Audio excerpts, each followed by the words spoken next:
उत्तर प्रदेश की राजनीति में 2027 विधानसभा चुनाव से पहले निषाद आरक्षण का मुद्दा एक बार फिर सियासी केंद्र बनता दिखाई दे रहा है। देवरिया से वीआईपी प्रमुख और बिहार के पूर्व मंत्री मुकेश सहनी ने ऐसा ऐलान किया है जिसने प्रदेश की राजनीति में नई बहस छेड़ दी है। आरक्षण नहीं तो भाजपा को वोट नहीं। इसी संदेश के साथ पूरे उत्तर प्रदेश में निकलेगी निषाद आरक्षण संकल्प यात्रा। देखिए हमारी यह खास रिपोर्ट। देवरिया के कामना मैरिज हॉल में मीडिया से रूबरू हुए विकासशील इंसान पार्टी के प्रमुख मुकेश सहनी ने आरक्षण को निषाद समाज के सम्मान और अधिकार से जोड़ते हुए बड़ा राजनीतिक संदेश दिया। उन्होंने कहा कि अब केवल वादों से काम नहीं चलेगा, बल्कि समाज अपने अधिकार के लिए निर्णायक संघर्ष करेगा।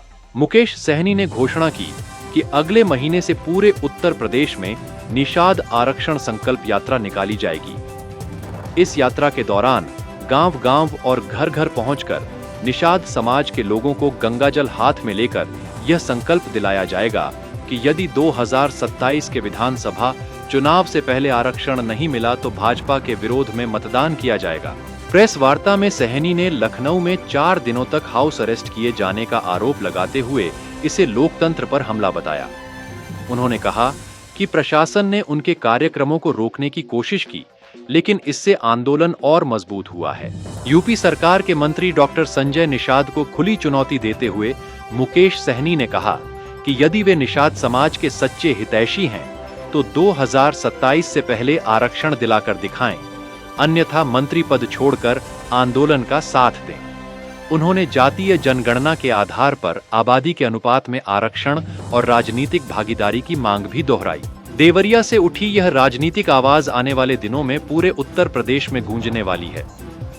अब सबकी निगाहें इस बात पर टिकी हैं कि सरकार इस मांग पर क्या रुख अपनाती है और 2027 से पहले निषाद आरक्षण का मुद्दा किस दिशा में जाता है। तो क्या निषाद आरक्षण का मुद्दा 2027 के चुनाव का बड़ा चुनावी एजेंडा बनेगा? क्या यह संकल्प यात्रा प्रदेश की राजनीति का समीकरण बदलेगी? इन सभी सवालों पर हमारी नजर बनी रहेगी। प्रत्येक जिले में कैंपेन कर रही है, अपने समाज को जगा रही है, इस पर क्या कहेंगे आप? देखिए, मैं आज उत्तर प्रदेश में देवरिया जिला में आया हूँ, रात्रि प्रवास पे आया हूँ और सैकड़ों कार्यकर्ता के साथ हम लोग संवाद किए हैं। उत्तर प्रदेश में निषाद समाज बहुत ही अच्छी तरीके से जागरूक है और जगा हुआ है और बहुत पहले से समाज जागरूक है और आप देख रहे हैं कि उनको हम लोगों ने किस तरीके से पूरा कार्यक्रम कर रहे हैं और एक आने वाले समय में एक संकल्प यात्रा लेकर हम लोग उत्तर प्रदेश में घूमेंगे। 101 दिन का यात्रा होगा।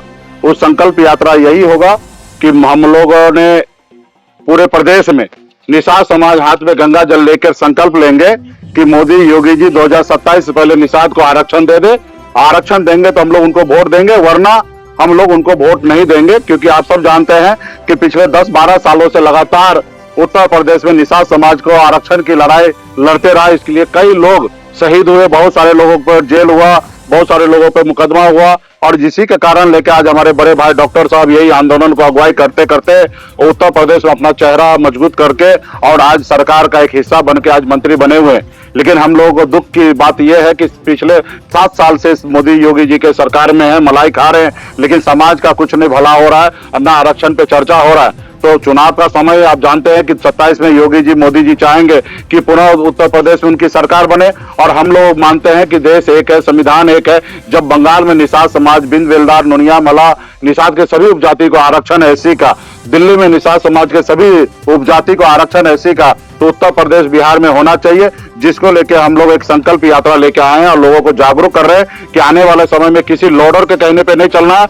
अपने बच्चे का भविष्य के लिए उनके लिए लड़ाई लड़ना है और आरक्षण दिलाना है। और जिसको लेके आज देखिए कि उत्तर प्रदेश सरकार बाबा साहब भीमराव अम्बेडकर का संविधान को नहीं मान रहे, संविधान को कुचल रहे। आपने देखा पिछले दिनों लखनऊ में 4 दिन तक हमारे हाउस अरेस्ट करके हमको रख लिया, कार्यक्रम बाधित कर दिए, कहीं जाने नहीं दे रहे थे।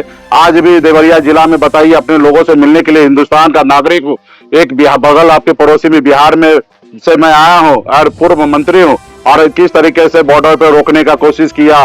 उसके बाद जब बड़े संख्या में हम लोग थे तो यहाँ आए, तो यहाँ पे भी आप देखिए कि यहाँ माइक बंद कर देना, यहाँ पे बड़े संख्या में पुलिस फोर्स को रख देना, मतलब बेगर कारण।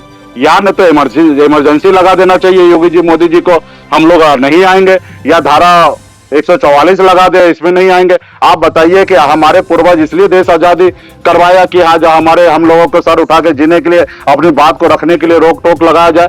आज बताइए, हम आजाद भारत के एक नागरिक हैं, तो एक मामूली चप्पल पहनने वाला आदमी, गरीब से गरीब व्यक्ति रोड चलते रहे तो किसी सरकारी अफसर या प्रशासन का इतना हिम्मत नहीं है कि उससे पूछे कि तुम कहाँ क्यों जा रहे हो। हाँ, अगर कोई कारण है तो उनसे सवाल कीजिए और भी लिखित में लेके आइए कि भाई कोई कारण है। अगर वो आतंकवादी है, माओवादी है, क्रिमिनल है, कहीं हत्या मर्डर करके आया, उसके ऊपर बिल टूटा हुआ, तो आप उनको गिरफ्तार कर सकते। अगर आजाद भारत में सब लोग स्वतंत्र हैं और कहीं कोई जाएंगे उनको रोक टोक होना, तो ये बहुत दुर्भाग्यपूर्ण है। और इसके लिए आने वाला समय में हम लोग लड़ाई लड़ेंगे, जागरूक समाज को। परमिशन नहीं था ऐसा बताया। बताइए, हम कोई पब्लिक प्लेस पे काम करने के लिए कार्यक्रम करने जा रहा है, हमारा कार्यक्रम क्या है? हम आपके जिला में 100-200 लोगों के साथ मिल नहीं सकते।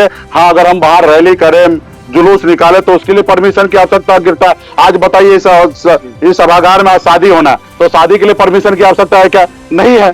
यहाँ पे 100 रिश्तेदार नाता आएंगे, यहाँ पे जो भी आए और निषाद परिवार के लोग आए, क्यों परमिशन की आवश्यकता है? इससे पहले हमने 35 जिला कर चुके हैं, 35 जिला में ये समस्या खड़ा नहीं हुआ। पिछले 1 हफ्ता से हो रहा है, जब से लखनऊ में हाउस अरेस्टिंग हुआ तब से ये समस्या हो रहा है। ये जबरदस्ती लखनऊ से मॉनिटरिंग किया जा रहा है, क्योंकि उनके जमीन हम खसका रहे हैं। सरकार को पता चल गया कि यहाँ पे उनके साथ जो लोडर है वो कोई काम नहीं आने वाला। बिहार का शेर सनत मल्ला मुकेश सहनी अपने समाज को जागरूक करने के लिए आ गए, तो आज बात नहीं होती आप लोग, क्योंकि अलग अलग आप लोग। नहीं, अलग अलग कहा है, हमारा भाई है, अलग नहीं है। वो भाजपा के साथ है, कल हमारे साथ आ जाए, अच्छी बात है। हम उनको उत्तर प्रदेश का नेता बनाएंगे या आरक्षण दिला दे, हम पूरा समर्थन उनको देंगे। एक सवाल, मंत्री रहने से काम नहीं, हमारी लड़ाई मंत्री का नहीं है, हमारी लड़ाई है आरक्षण का।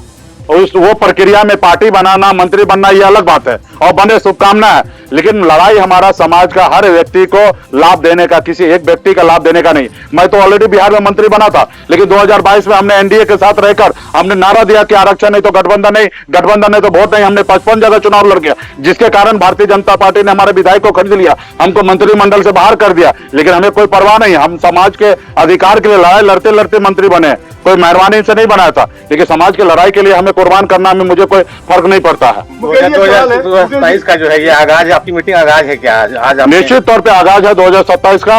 अब मोदी योगी जी सुन ले, अगर निषाद को आरक्षण देंगे तो निश्चित तौर निषाद वोट देंगे, न तो एक एक निषाद आने वाला समय में एक एक घर जाके संकल्प होगा आरक्षण नहीं तो वोट नहीं का नारा लेकर, और एक भी कोई वोट नहीं करेंगे बीजेपी को, और उनकी सरकार सत्ता जाने वाली है और मजबूती से हम लोग सरकार घिर रही है। आप क्या कहना इसी देश में निश्चित तौर पे आज देखिए कि भारतीय जनता पार्टी जिनके नाम पे सत्ता में आए, जब प्रभु श्री राम का नहीं हो सकते हैं तो और किसका होंगे? और हम लोग को बहुत तकलीफ होता कि हम केवट महाराज के वंशज हैं।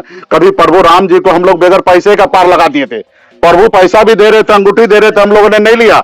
हमारे पूर्वज ने कहा कि प्रभु हम आपको यहाँ पार लगाए, वहां हमको पार लगा दीजिएगा। और यहाँ पे देखिए भारतीय जनता पार्टी अपने पार लगे में लगे हैं, अपना प्रभु राम का खजाना खाली करने में लगे हैं, और गरीब लोगों के साथ तो आप देख रहे हैं कि 4 किलो चावल पे लाइन में लगा दिया। 2 करोड़ नौकरी हर साल युवा को देना था, आज युवा को कॉकरोच बोला जा रहा है, उनको इस तरीके से संबोधित किया जा रहा है। तो आने वाले समय में देश की जनता जागरूक, आने वाले समय में ये करेंगे। सवाल है, इसी देश में जहां पर निषाद समाज अपने आरक्षण की मांग को लेकर के दशकों से लड़ रहा है, लेकिन इसी देश में जब ईडब्ल्यूएस को आरक्षण देना होता है तो रातों रात बेंच बैठती है, रातों रात 10% का आरक्षण। इस देश में ईडब्ल्यूएस को एक लिमिट लगा के 8 लाख तक की कमाई वाले को 10% आरक्षण मिल जाता है, और निषाद समाज इतनी संख्या में अपनी ताकत दिखा चुका है, तो आखिर निषादों को आरक्षण क्यों? जब ईडब्ल्यूएस मिल सकता है तो निषाद। निश्चित तौर पे हम लोग वही तो हम लोग चाहते हैं कि बाबा साहब भीमराव अम्बेडकर का जो संविधान है, संविधान के तहत हो। देखिए, कोई जाति धर्म को अगर आरक्षण मिला उससे हमें तकलीफ नहीं है। अगर सरकार अगर डिसीजन ले रहा कि ये गरीब है, 8 लाख में से कम कमाने वाले को आरक्षण देना चाहिए तो सही बात है, लेकिन वो उसकी नीति सही नहीं है। सिर्फ एक जाति के लिए नहीं होना चाहिए, सामान्य वर्ग के लिए नहीं होना चाहिए। इस देश में जितने भी जाति है, जो भी धर्म के लोग हैं, अगर 8 लाख से कम गरीब कमाता है तो सभी को आरक्षण मिलना चाहिए, ये मेरा मानना है, और इसके लिए सरकार का नीति सही नहीं है।